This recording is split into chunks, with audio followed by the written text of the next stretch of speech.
حضور نبی کریم صلی اللہ علیہ وسلم کے دوہرے داماد حضرت سیدنا عثمان غنی ذی النورین رضی اللہ تعالی عنہ نے شہادت کا مرتبہ حاصل کیا۔ سن 35 ہجری میں ماہ ذو الحجہ کی 18 تاریخ کو جمعۃ المبارک کا دن تھا۔ کم و بیش 82 سال کی عمر مبارک میں حضرت سیدنا عثمان غنی ذی النورین رضی اللہ تعالی عنہ کو قرآن مجید کی تلاوت کرتے ہوئے مدینہ منورہ میں شہید کر دیا گیا۔ آپ کی تاریخ شہادت کی مناسبت سے پوری دنیا کے مسلمان آپ کی شہادت کا دن مناتے ہیں اور آپ کی مبارک بارگاہ میں خراج عقیدت و محبت پیش کرنے کا شرف حاصل کرتے ہیں۔ آج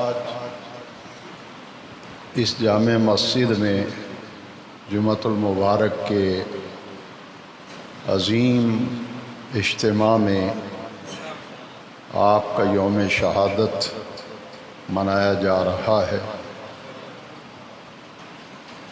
جمعۃ المبارک میں جو خطاب بیان کا وقت ہے وہ بڑا مختصر ہوتا ہے۔ آپ کی شخصیت اور آپ کے کردار و اخلاق اور مبارک زندگی پر اور آپ کے دور خلافت پر تفصیلی گفتگو کرنے کا موقع نہیں ہے، اس لیے میں نے یہ مناسب خیال کیا کہ آپ کے وہ فضائل اور مناقب جو قرآن مجید میں اور احادیث مبارکہ میں موجود ہیں ان کا مختصر سا خلاصہ آپ کی خدمت میں پیش کر دیا جائے تاکہ آپ کی شخصیت کا ایک خاکہ ہمارے ذہن نشین ہو سکے۔ حضرت سیدنا عثمان غنی ذی النورین رضی اللہ تعالی عنہ نے حضرت سیدنا ابوبکر صدیق رضی اللہ تعالیٰ عنہ کی دعوت پر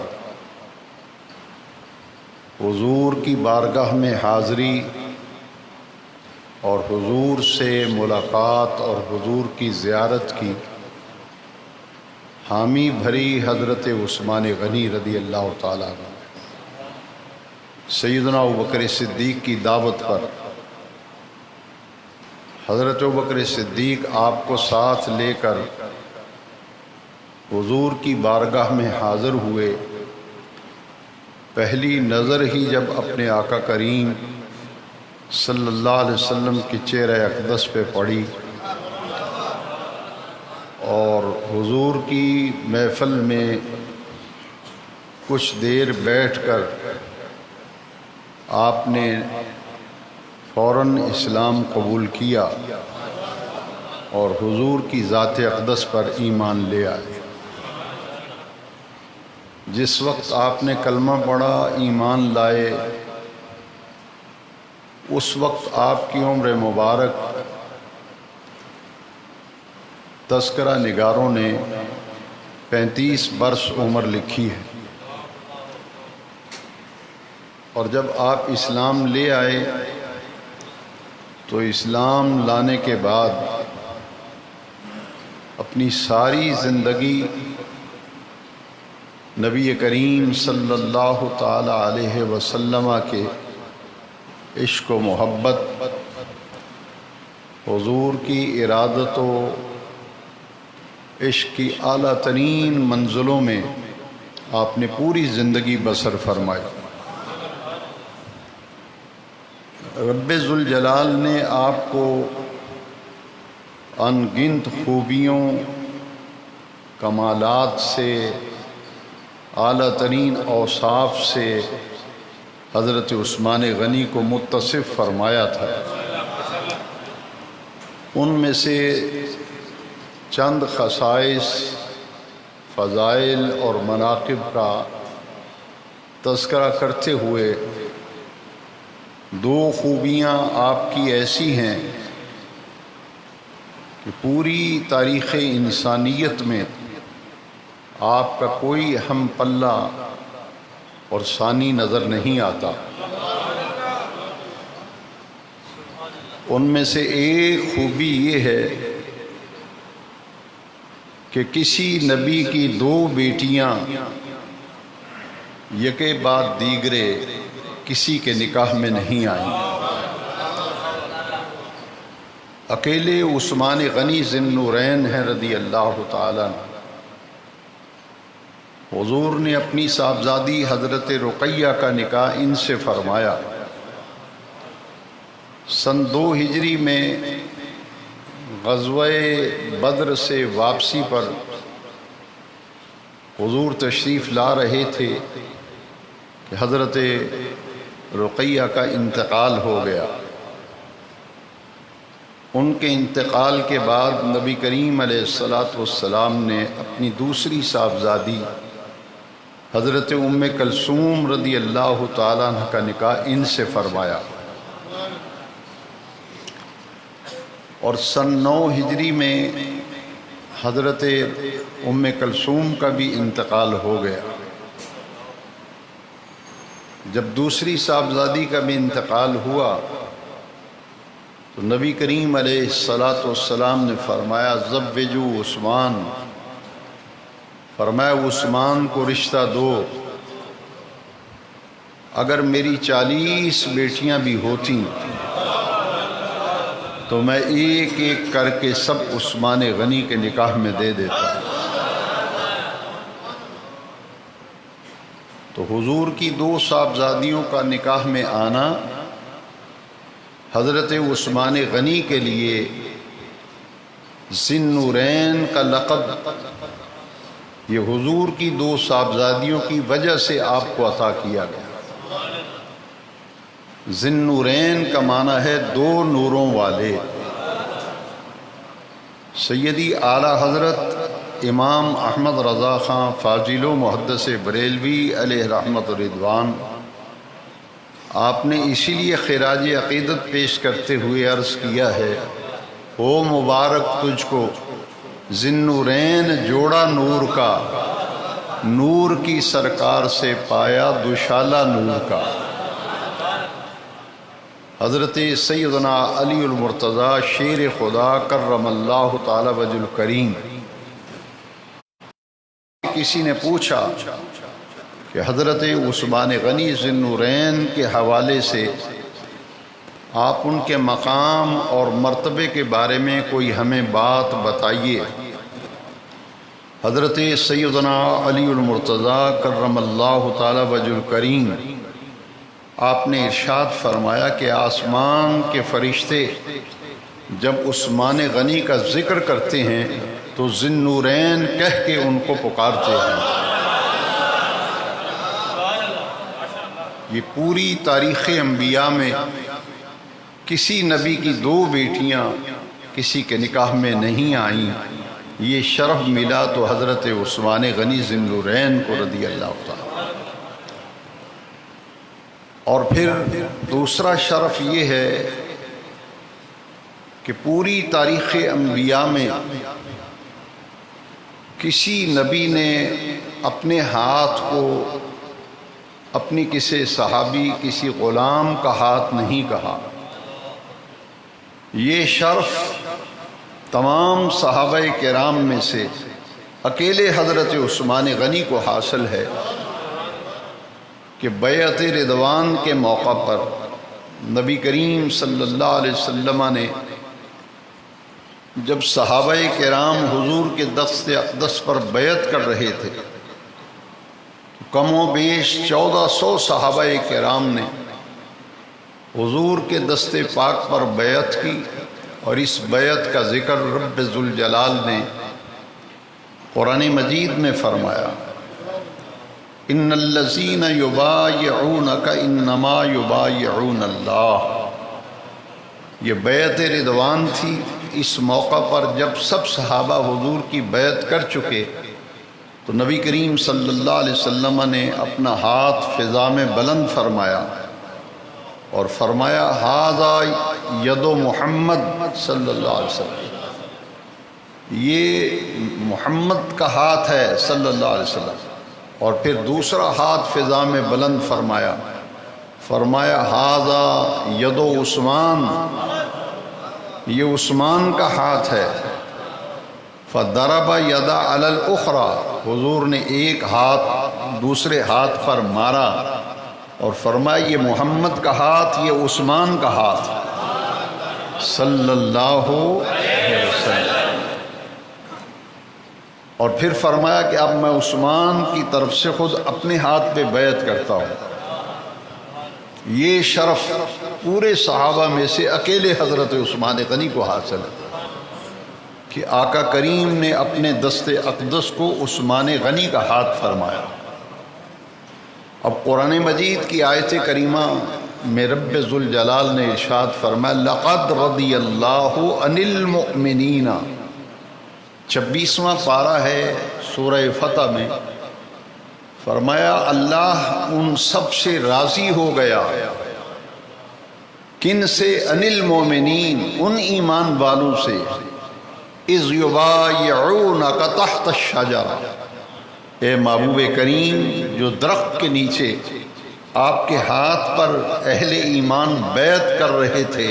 لقد رضی اللہ عن المؤمنین اذ یبایعونک تحت الشجرہ، رب ذوالجلال ان تمام پہ راضی ہو گیا جنہوں نے آپ کے ہاتھ پہ بیعت کی۔ بیعت رضوان کے موقع پر ایک درخت کے نیچے حضور تشریف فرما تھے اور صحابہ کرام بیعت کر رہے تھے۔ بے نیاز رب نے قرآن میں فرمایا، ان الذین یبایعونک انما یبایعون اللہ، اے میرے محبوب یہ تیرے ہاتھ پہ جو بیعت کر رہے ہیں، تیرے ہاتھ پہ کب بیعت کرتے ہیں؟ یہ تو اللہ کے ہاتھ پہ بیعت کرتے ہیں۔ یہ شرف بھی حضرت عثمان غنی رضی اللہ تعالیٰ عنہ کو حاصل ہوا۔ اور آپ سنتے ہیں کہ حضرت عثمان غنی کا القابات میں سے ایک مشہور لقب ہے جامع قرآن، پہلا قرآن مجید جو کتابی شکل میں مرتب اور مدون کیا گیا تھا۔ اس کی ترتیب و تدوین منتشر اوراق پر، منتشر کپڑے کے ٹکڑوں پر، کھجوروں کے پتوں پر اور چمڑے کے ٹکڑوں پر، مختلف مقامات پر قرآن مجید جو لکھا گیا تھا ان سب کو ایک جگہ جمع کر کے پہلا قرآن مجید کا نسخہ کتابی شکل میں جو مرتب ہوا تھا، وہ شرف اللہ تعالیٰ نے حضرت عثمان غنی کو عطا کیا تھا۔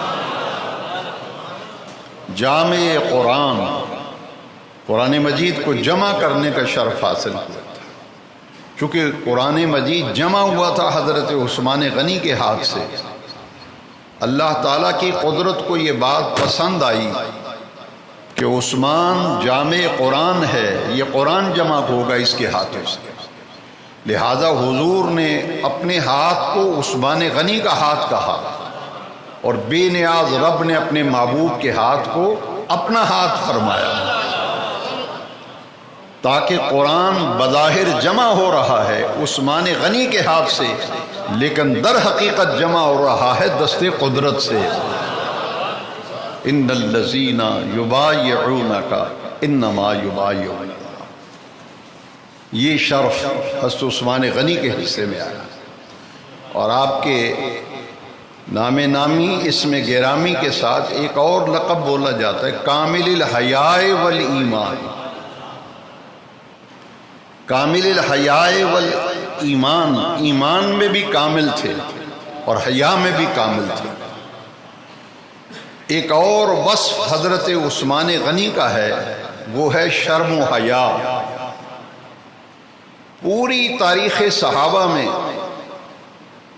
حضرت عثمان غنی ذی النورین رضی اللہ تعالیٰ عنہ کو شرم و حیا میں جو اعلیٰ ترین اوصاف اور کمالات شرم و حیا کے حوالے سے رب ذوالجلال نے ودیت فرمائے تھے، وہ انہی کا خاصہ تھا۔ اسی لیے نبی کریم علیہ السلام سے جب صحابہ نے پوچھا کہ اے آقا، عثمان میں ایسی کون سی خوبی ہے کہ آپ نے ایک بیٹی کا نکاح عثمان غنی سے کیا، جب ان کا انتقال ہوا تو دوسری بیٹی ان کے نکاح میں دے دی، جب ان کا بھی انتقال ہوا تو آپ نے فرمایا میری 40 بیٹیاں بھی ہوتی، وہ فوت ہوتی جاتی، میں سب کا نکاح عثمان سے کرتا۔ تو عثمان غنی میں ایسی کون سی خوبی ہے، کون سا وصف ہے؟ تو حضور نے جواب میں ارشاد فرمایا من حیاء عثمان،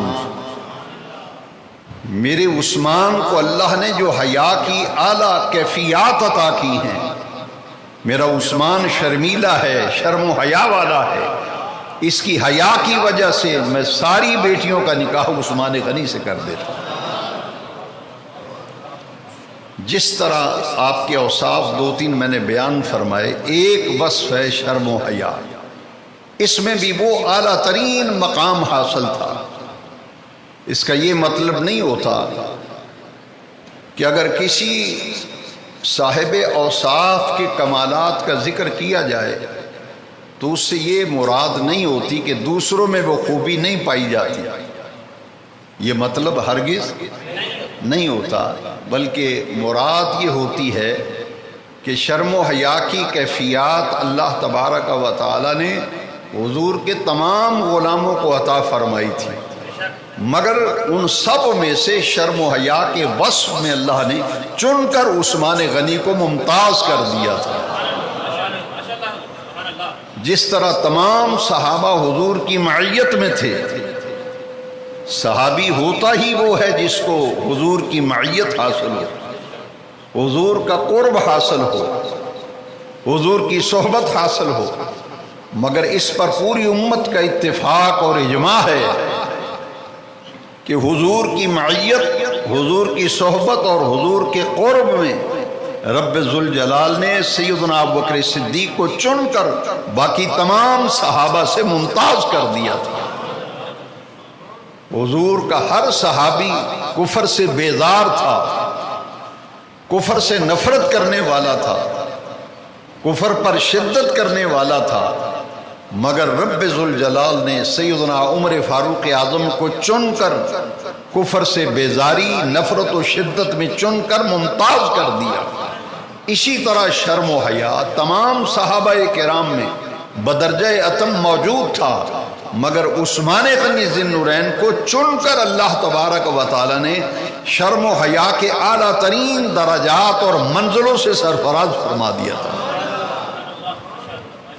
شجاعت، بہادری اور دلیری میں تمام صحابہ متصف تھے، مگر شجاعت و بہادری اور دلیری میں رب ذوالجلال نے حیدر کرار، سیدنا علی المرتضیٰ، اسد اللہ الغالب رضی اللہ عنہ کو چن کر باقی تمام سے ممتاز کر دیا تھا۔ حضرت عثمان غنی کا وصف شرم و حیا۔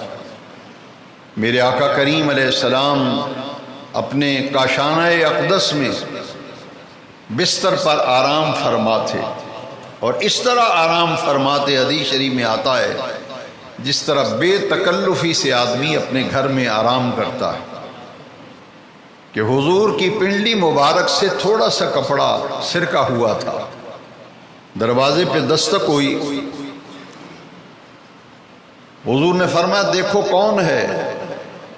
بتایا گیا ابو بکر صدیق ہیں، ملاقات کے لیے آئے ہیں۔ حضور اسی طرح بے تکلفی سے آرام فرما رہے، ابو بکر صدیق آئے، ملاقات کر کے چلے گئے۔ تھوڑی دیر بعد پھر دروازے پہ دستک ہوئی، فرمایا دیکھو کون ہے؟ عمر آئے ہیں، فرمایا بلا لو۔ حضور اسی طرح بے تکلفی سے لیٹے رہے اور عمر فاروق اعظم ملاقات کر کے چلے گئے۔ کچھ وقت گزرا، پھر دروازے پہ دستک ہوئی، فرمایا دیکھو کون آیا ہے؟ عرض کیا حضور عثمان آیا ہے ملنے کے لیے۔ میرے آقا کریم فوراً اٹھ کر بیٹھ گئے اور آقا کریم نے اپنی پنڈلی مبارک پر کپڑا ڈال لیا۔ عثمان غنی کو شرف ملاقات بخشا اور شرف باریابی کے بعد وہ بھی تشریف لے گئے۔ ام المومنین حضرت عائشہ صدیقہ رضی اللہ تعالیٰ عنہ نے پوچھا کہ آقا کریم یہ کیا وجہ ہے کہ میرے باپ ابو بکر آئے، آپ بے تکلفی سے لیٹے رہے، عمر آئے ملاقات کے لیے بے تکلفی سے لیٹے رہے، آپ نے ہم کلام فرمایا، ہوئے ان سے گفتگو فرمائی، ہم کلامی کا شرف بخشا، وہ ملاقات کر کے چلے گئے۔ لیکن جیسے ہی عثمان کا نام سنا آپ اٹھ کر بیٹھ بھی گئے، پنڈلی مبارک پہ کپڑا بھی ڈال لیا اور بڑے اہتمام سے ملاقات فرمائی۔ حضور ایسی وجہ کیا ہے؟ میرے آقا کریم نے فرمایا اے عائشہ الا استحیی من رجل تستحیی الملائکۃ منہ، اے عائشہ میں اس شخص سے حیا نہ کروں جس سے آسمان کے سارے فرشتے حیا کرتے ہیں۔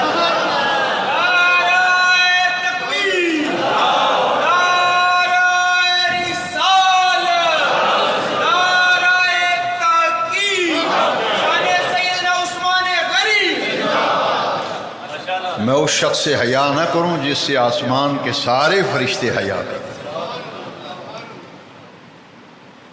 اور پھر ابن عساکر نے جو روایت نقل کی ہے اس میں یہ لفظ ہے، فرمایا تستحیی الملائکۃ من عثمان کما تستحیی من اللہ ورسولہ۔ فرمایا کائنات والو سنو، آنے والی نسلوں یاد رکھو، ناطق وحی رسول الثقلین فرما رہے ہیں آسمان کے سارے فرشتے میرے عثمان سے اس طرح حیا کرتے ہیں جس طرح اللہ اور اس کے رسول سے حیا کرتے ہیں۔ تستحیی الملائکۃ من عثمان کما تستحیی من اللہ ورسولہ۔ آسمان کے سارے فرشتے عثمان غنی سے اس طرح حیا کرتے ہیں جس طرح اللہ اور اس کے رسول سے حیا کرتے ہیں۔ تو شرم و حیا میں اعلیٰ ترین درجات، کیفیات، مراتب اور درجات رب ذوالجلال نے سیدنا عثمان غنی ذی النورین کو عطا فرمائے تھے۔ اور پھر سیاستہ میں سے جامع ترمذی کی روایت ہے، اور یہ روایت بھی بڑی غور سے سننے والی ہے کہ ان اوصاف میں بھی اللہ تعالیٰ نے عثمان غنی کو چن کر باقی تمام صحابہ سے ممتاز کیا تھا۔ سیدنا عثمان غنی تاجر تھے، یہ غنی کا لقب حضور کا عطا کیا ہوا لقب ہے، دولت مند تھے مگر ہمہ وقت مال قربان کرنے کے لیے دین کی خاطر بے چین اور بے قرار رہتے تھے۔ سیدنا ابوبکر صدیق کا دور خلافت ہے، کافی عرصہ گزر گیا، بارش نہ ہوئی، قحط پڑ گیا، اشیاء خورد و نوش کی کمی ہو گئی، لوگ تنگ دستی کا شکار ہونے لگے۔ امیر المومنین خلیفہ وقت ابوبکر صدیق کے پاس لوگ آئے کہ بارش نہیں ہو رہی، قحط سالی ہے، مالی اعتبار سے مفلوج ہو کر رہ گئے۔ آپ نے فرمایا صبر کرو، اللہ تبارک و تعالی حالات بہتر فرمائے گا، اور ساتھ ہی فرمایا اللہ کی بارگاہ میں میں امید کرتا ہوں آج شام تک یہ سارا مسئلہ حل ہو جائے گا۔ جب سورج غروب ہونے کے قریب آیا تو مدینہ منورہ کے بازاروں میں شور مچ گیا کہ عثمان غنی مال تجارت لے کر گئے تھے شام میں، 1000 اونٹ مال تجارت سے لدا ہوا عثمان غنی لے کر مدینہ منورہ میں آئے۔ جتنے بھی مدینہ شریف کے تاجر تھے، بڑے بڑے وپاری، سوداگر، تاجر، سب جمع ہو گئے اور حضرت عثمان غنی سے کہا کہ آپ جتنا مال لائے ہیں، ہر تاجر نے پیشکش کی، یہ مال مجھے آپ فروخت کر دیں، میں آپ کو دگنا نفع دیتا ہوں۔ پھر کچھ تاجر آئے، انہوں نے ہم 3 گنا دیتے ہیں، کسی نے کہا ہم 4 گنا دیتے ہیں، کسی نے کہا 5 گنا دیتے ہیں جتنا مال لے کے آئے، اور جو کہتا کہ 1 گنا اس کا اضافہ کر لیجیے اور میں مال خریدتا ہوں، فرمایا مجھے اس سے زیادہ منافع ملتا ہے۔ انہوں نے کہا 2 گنا لے لیجیے، فرمایا مجھے اس سے زیادہ منافع ملتا ہے۔ 3 گنا، 4 گنا، 5 گنا تک تاجروں نے کہا کہ ہم سے بڑا تاجر پوری منڈی میں کوئی نہیں، کون ہے جو 5 گنا سے زیادہ آپ کو منافع دے گا؟ فرمایا ہاں، میں نے اس ہستی و ذات سے سودا کیا ہے جو مجھے 10 گنا عطا فرمائے گا۔ انہوں نے کہا کہ منڈی میں تو ایسا تاجر ہی کوئی نہیں۔ آپ نے فرمایا میرے رب کا مجھ سے وعدہ ہے، من جاء بالحسنہ فلہ عشر امثالھا، میں اپنے رب سے تجارت کرنے لگا ہوں، اپنے رب سے، سارے بولیں اپنے رب سے، میں رب سے تجارت کرنے لگا ہوں۔ میں جب اللہ کی بارگاہ میں مال پیش کروں گا مجھے 10 گنا منافع دے گا۔ آپ نے 1000 اونٹ مال و دولت سے لدا ہوا راہ خدا میں سارا وقف کر رہا۔ قرآن نے بھی پکار کر کے کہا ہر ادلکم تجارت تنجیکم من عذاب علیم، بے نیاز رب نے بھی فرمایا کیا میں تمہیں وہ تجارت نہ بتاؤں؟ وہ تجارت تم کرو تو اللہ تمہیں عذاب علیم سے بچا دے، تمہیں نجات۔ هل ادلکم علی تجارت تنجیکم من عذاب علیم، یہ اللہ کے راستے میں جو آپ مال خرچ کرتے ہو، زکوٰۃ دیتے ہو، صدقہ فطر دیتے ہو، خیرات کرتے ہو، اللہ کے راستے میں مال خرچ کرنا یہ اللہ سے تجارت ہے۔ عثمان غنی نے کہا کہ میں نے تو اللہ سے سودا کر لیا ہے، مجھے تو 10 گنا منافع ملے گا۔ ہر موقع پر عثمان غنی مال خرچ کرنے میں آگے بڑھ جاتے تھے، مگر 2 باتیں میں عرض کرنا چاہتا ہوں وقت کی گنجائش کے مطابق۔ جامع ترمذی کے اندر یہ روایت موجود ہے، سیاستہ کے اندر، اشترا عثمان الجنہ من النبی صلی اللہ علیہ وسلم مرتين حیث حفر بئر روما وحیث جہد جیش الاسرا۔ عثمان وہ ہے جس نے رسول اللہ سے 2 مرتبہ جنت خریدی تھی۔ اشترا عثمان الجنہ من النبی صلی اللہ علیہ وسلم مرتين حیث حفر بئر روما وحیث جہد جیش الاسرا۔ میرے آقا نے فرمایا کون ہے تم میں سے جو بئر روما خرید کر مسلمانوں کے لیے وقف کرے، میں اس سے جنت کا وعدہ کرتا ہوں، میں اس سے جنت کا اعلان کرتا ہوں۔ عثمان غنی اکیلے، روما نامی آدمی تھا جو کنویں کا مالک تھا، باقی سارے کنویں کا پانی کھاری، اس کنویں کا پانی میٹھا، وہ فروخت کرتا تھا، بیچتا تھا پانی۔ فرمایا کون ہے جو روما کنواں خرید کر وقف کرے، میں اس کو جنت کا اعلان کرتا ہوں، جنت کا وعدہ کرتا ہوں۔ عثمان غنی نے سارا کنواں خرید کر امت کے لیے وقف فرما دیا۔ اور دوسرا وہ موقع حضور کی ظاہری حیات طیبہ کا آخری غزوہ، اور غزوہ اس جنگ کو کہتے ہیں جس میں آقا کریم بنفس نفیس تشریف لے گئے۔ حضور کی ظاہری حیات طیبہ کا آخری غزوہ غزوہ تبوک تھا، اور حالت یہ تھی فرمایا اللہ کے راستے میں نکلو. صحابہ نے کہا اللہ کے راستے میں نکلنے کے لیے تیار ہیں، مگر کریں کیا؟ گرمی کا موسم، شدت کی گرمی، پاؤں میں پہننے کے لیے جوتا نہیں، تن ڈھانپنے کے لیے پورا لباس نہیں، لڑنے کے لیے تلوار نہیں، جانے کے لیے سواری نہیں، اشیاء خردوش نہیں. ہم تو نکلنے کے لیے تیار ہیں. میرے آقا منبر پہ تشریف لائے، فرمایا کون ہے جو غزوہ تبوک پہ جانے والے لشکر کی کفالت کرے؟ میں مصطفیٰ اس سے جنت کا وعدہ کرتا. دو موقع پہ جنت خریدی عثمان غنی نے. ایک بیر روما خرید کر وقف کیا، ایک لشکر اسرت کی کفالت کی. عثمان غنی کھڑے ہو گئے، اللہ اکبر کہا، حضور ان کے بوٹوں کے تسموں سے لے کر اشیاء خرد و نوش، سامان حرب، سواریاں، سارا خرچہ اکیلا عثمان اٹھاتا ہے، اکیلا عثمان اٹھاتا ہے. 1000 دینار اور 700 اشرفیاں حضور کی خدمت پہ پیش کی، اور 700 اونٹ ایک مجلس میں کھڑے ہو کر بار بار کھڑے. تو حضور فرماتے عثمان بیٹھ جاؤ، کسی اور کو بھی موقع دو. جب سرکار فرماتے اکیلا عثمان ہی کھڑا ہوتا.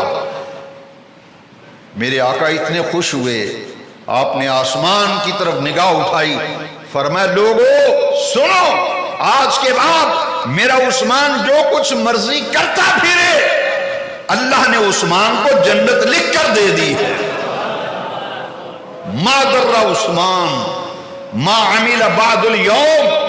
فرمایا کائنات والو سنو، آج کے بعد میرا عثمان کوئی نیک عمل نہ کرے، رب ذوالجلال نے عثمان کو جنت لکھ کر عطا فرمایا. پھر روتے ہوئے پھر کھڑے ہو گئے، پھر شکرانے میں اونٹ پیش کر رہے ہیں، گھوڑے پیش کر رہے ہیں، اشرفیاں پیش کر رہے ہیں. یہ عثمان غنی 2 مرتبہ حضور سے جنت خریدنے والا. ان کی شہادت کی خبر بھی حضور نے دی. جامع ترمذی میں روایت ہے، میرے آقا ذکر رسول اللہ صلی اللہ علیہ وسلم فتنتن، حضور نے فرمایا عثمان میرے بعد فتنوں کا زمانہ آئے گا، شورش اٹھے گی، فتنے اٹھیں گے، اور لوگ تجھے ظلمن شہید کر دیں گے. فَإِنْ أَرَادَكَ الْمُنَافِقُونَ عَلَىٰ خَلْعِهِ فَلَا تَحْلَعْ. عثمان جو دین کے دشمن ہوں گے وہ مطالبہ کریں گے کہ خلافت چھوڑ دو، پر عثمان میری نصیحت یاد رکھنا، شہادت قبول کر لینا لیکن خلافت نہ چھوڑنا. ذی الحج کی 18 تاریخ کو 700 مصر سے آنے والے بلوائی، جن کی تعداد 700 تھی، 52 دن تک عثمان غنی کے گھر کا محاصرہ رکھا.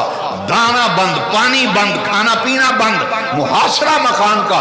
مسجد نبی میں داخلہ بند، وہ مسجد نبی جس کی جگہ خرید کر عثمان غنی نے وقف کی تھی. قرآن مجید پڑھتے ہوئے جمعے کے دن 18 ذی الحج کو آپ کو شہید کیا گیا. آج آپ کا یوم شہادت منایا گیا. اس مناسبت سے کچھ فضائل عرض کیے گئے. وآخر دعوانا ان الحمدللہ.